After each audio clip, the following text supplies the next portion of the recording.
Hello friends, welcome to trade to spend. आज GST के reforms आए और जैसी उम्मीद थी निफ्टी ने आज एक ह्यूज गैप अप ओपनिंग दी, लेकिन वहां सस्टेन नहीं कर पाया, वहां से शार्प फॉल दिखाया। जीएसटी के रिफॉर्म्स आने के बाद भी निफ्टी ने आज वहां से प्रॉफिट बुकिंग क्यों दिखाई, आपको क्या लगता है? प्लीज कमेंट से बताइए। इस वीडियो में मैं अपने व्यू शेयर करूंगा कि मेरे हिसाब से निफ्टी में जो प्रॉफिट बुकिंग आई है उसका रीजन क्या हो सकता है। होप आपने हमारा कल का डेली एनालिसिस का वीडियो देखा होगा, जिसमें हमने निफ्टी की आज की मूवमेंट के बारे में डिस्कशन किया था और हमने क्लियरली मेंशन किया था कि अगर निफ्टी आज गैप अप ओपनिंग देता है तो वहां पर जंप करके कॉल या पुट कुछ बाय मत कर लीजिएगा, वेट करिएगा। और जीएसटी के रिफॉर्म्स आने के बाद जैसी उम्मीद थी निफ्टी ने आज एक ह्यूज गैप अप ओपनिंग दी। ह्यूज गैप अप ओपनिंग देने के बाद निफ्टी ने वहां पर सस्टेन नहीं कर पाया और उसके बाद निफ्टी ने पहली 15 मिनट की कैंडल में ही शार्प फॉल दिखाया और फिर निफ्टी दिन भर उस फॉल को कंटिन्यू करता रहा। वो अलग बात है कि निफ्टी धीरे धीरे रेंज बनाते हुए ट्रेड कर रहा था, बट निफ्टी ने आज जो 250 पॉइंट की ह्यूज गैप अप ओपनिंग दी थी वो पूरी गैप अप ओपनिंग गवा दी और जो निफ्टी ने आज ये गैप बनाया था वो पूरा गैप भी निफ्टी ने फिल कर दिया। जब निफ्टी ने यहाँ पर ह्यूज गैप अप ओपनिंग देने के बाद फॉल दिखाना शुरू किया था, अगर आपने यहाँ पर जंप करके पुट बाइंग की होती तो नो डाउट आपको बहुत अच्छा प्रॉफिट हुआ होता, बिकॉज उसके बाद निफ्टी ने उस फॉल को कंटिन्यू किया।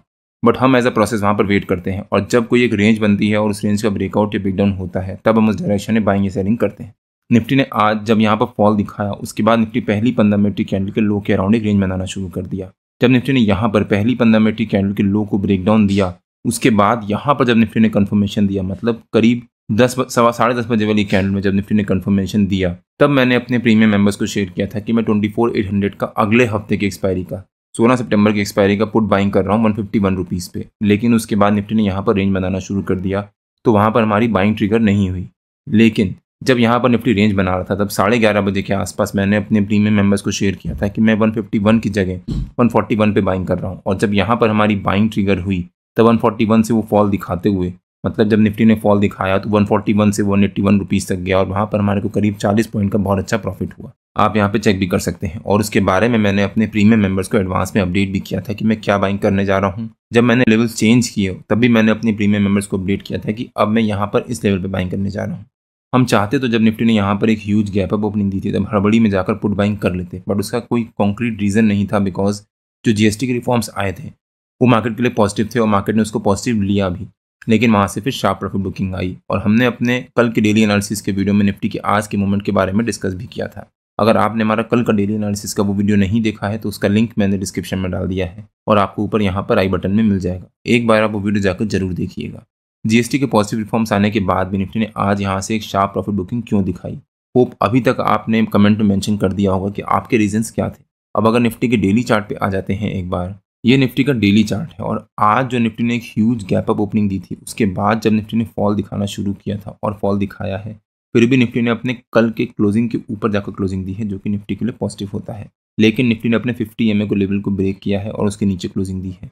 प्लस जो निफ्टी ट्रेंड लाइन से रेजिस्टेंस ले रहा था, अभी भी निफ्टी ने उस ट्रेंड लाइन से रेजिस्टेंस लिया है और उस ट्रेंड लाइन को ब्रेक नहीं कर पाया है। यहाँ पर ये ट्रेंड लाइन निफ्टी के लिए अब इंपॉर्टेंट ट्रेंड लाइन हो जाती है। जब निफ्टी इस ट्रेंड लाइन को ब्रेक करेगा और उसके ऊपर सस्टेन करेगा तब हो सकता है निफ्टी में अच्छी शार्प शॉर्ट कवरिंग आए। प्लस अब जब निफ्टी रिकवरी दिखाएगा और जो ये फॉल दिखाया था निफ्टी ने आज, इस कैंडल के हाफ को ब्रेक करके उसके ऊपर सस्टेन करता है, तब अगेन निफ्टी में एक पॉजिटिव रिकवरी आने के चांसेस हैं। बट ये ट्रेंड लाइन निफ्टी के लिए एक इंपॉर्टेंट रेजिस्टेंस बन जाता है और हो सकता है निफ्टी इस रेजिस्टेंस को ब्रेक करे। अब जीएसटी के पॉजिटिव रिफॉर्म्स आने के बाद भी निफ्टी ने यहाँ पर प्रॉफिट बुकिंग क्यों दिखाई? 2-3 रीजन हो सकते हैं उसके। एक तो निफ्टी ने जब यहाँ पर रिकवरी दिखाई थी, जितने भी लोग यहाँ पर बाइंग साइड में फंसे होंगे, जब निफ्टी ने आज अच्छी रिकवरी दिखाई थी, उन्होंने यहाँ पर अपना या तो लॉस कम किया होगा या फिर अगर प्रॉफिट में होंगे तो उन्होंने प्रॉफिट बुक किया होगा, जिस वजह से निफ्टी में यहाँ पर sharp profit booking I. Because globally अभी एक टेंशन बाकी है, जो कि यूएस टैरिफ में कुछ भी कर सकता है और इस समय ट्रम्प साहब बिल्कुल बौखलाए हुए हैं, बिकॉज इंडिया, रशिया और चाइना ने आपस में जो SCO में मीटिंग करी है उसके बेसिस पे, प्लस उनकी बात कोई सुन ही नहीं रहा। अलग अलग कंट्रीज़, छोटी छोटी कंट्रीज़ भी अब अमेरिका के खिलाफ खड़ी हो रही हैं और इंडिया को सपोर्ट कर रही हैं, जिस वजह से ट्रम्प साहब बौखलाए हुए हैं और कुछ भी टैरिफ लगा सकते हैं, जिस वजह से मार्केट में अभी भी थोड़ी सी नर्वसनेस है, इसीलिए लोग प्रॉफिट बुकिंग कर रहे हैं। तो मेरे ख्याल से इसके अलावा ऐसा कोई रीज़न नहीं है जो मार्केट को नीचे लेके जाए या फिर जिस वजह से आज प्रॉफिट बुकिंग आई हो। प्लस जो रशिया और यूक्रेन के बीच में वॉर चल रहा था वो भी इतना एक्सटेंड हो चुका है अब कि उसका भी अब उतना इम्पैक्ट खत्म हो चुका है। तो हो सकता है निफ्टी में अब यहाँ से रिकवरी आना स्टार्ट हो। होप आपको आइडिया हुआ होगा कि मेरे हिसाब से जो आज प्रॉफिट बुकिंग आई है उसका रीज़न क्या हो सकता है। कल वीकली कैंडल का क्लोजर भी है, तो कल का दिन निफ्टी के लिए काफ़ी इंपॉर्टेंट होने वाला है। अब अगर निफ्टी के 15 मिनट के चार्ट पे आ जाते हैं और देखते हैं कि निफ्टी के कल के लेवल्स और मूवमेंट कैसी रह सकती है। ये निफ्टी का 15 मिनट का चार्ट है और आज जो निफ्टी का हमारा सपोर्ट था वही निफ्टी का हमारा कल का सपोर्ट रह सकता है, मतलब 24,679 के आसपास। और जो निफ्टी का हमारा आज का रेजिस्टेंस था 24,750, अभी तक निफ्टी उसको ब्रेक करके उसके ऊपर सस्टेन नहीं कर पाया है, तो वो निफ्टी का हमारा कल का रेजिस्टेंस रह सकता है। हो सकता है निफ्टी कल इसी रेंज के बीच में 24,750 एज ए रेजिस्टेंस और 24,679 एज ए सपोर्ट, इसी रेंज के बीच में ट्रेड करे। अगर निफ्टी कल फ्लैट ओपनिंग देता है और यहीं पर पहली 15 मिनट की कैंडल के हाई और लो के बीच में सस्टेन कर जाता है, तब हम यहाँ पर कॉल भी सेल करेंगे और पुट भी सेल करेंगे। अब कौन सी एक्सपायरी को और कौन सी स्ट्राइक प्राइस का सेल करना है उसके बारे में मैं अपने प्रीमियम मेंबर्स को अपडेट कर दूंगा।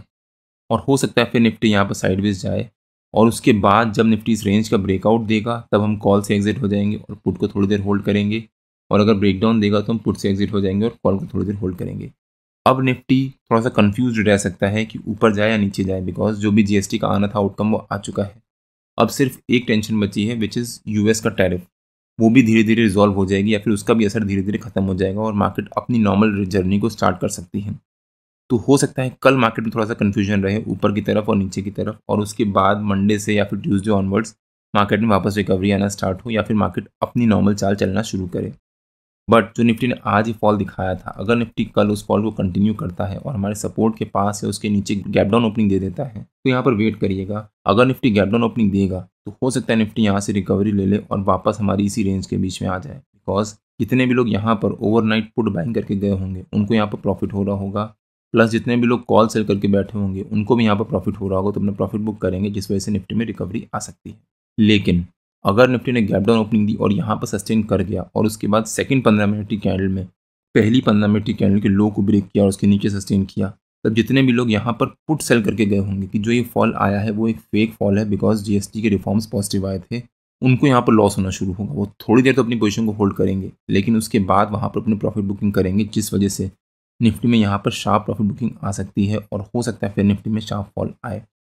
और वहीं उसका उल्टा जितने भी लोग यहाँ पर कॉल बाइंग करके गए होंगे कि कॉल बाइंग करते हैं बिकॉज निफ्टी ने जो फॉल दिखाया है आज वो एक फेक फॉल है, उनको यहाँ पर लॉस होगा, वो भी अपना लॉस बुक करेंगे, जिस वजह से निफ्टी में शार्प फॉल आ सकता है। तो निफ्टी अगर गैप डाउन ओपनिंग देगा और वहाँ पर सस्टेन कर जाता है तब हम यहाँ पर पुट बाइंग कर सकते हैं with this resistance as a stop loss, और हो सकता है फिर निफ्टी में शार्प फॉल आए, बट शुरू के आधा घंटा वेट करने के बाद।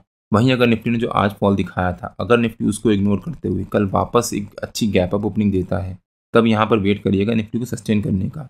अगर निफ्टी गैप अप ओपनिंग देगा, वहाँ सस्टेन कर जाएगा, तब हम यहाँ पर कॉल बाइंग करेंगे। अदरवाइज निफ्टी ने गैप अप ओपनिंग दी और वहाँ से तुरंत फॉल दिखा दी, ऐसे निफ्टी ने आज फॉल दिखाया था, तब हम यहाँ पर निफ्टी को एक रेंज बनाने का वेट करेंगे, और जब निफ्टी उस रेंज का ब्रेकआउट या ब्रेकडाउन देगा तब हम उस डायरेक्शन में बाइंग या सेलिंग करेंगे।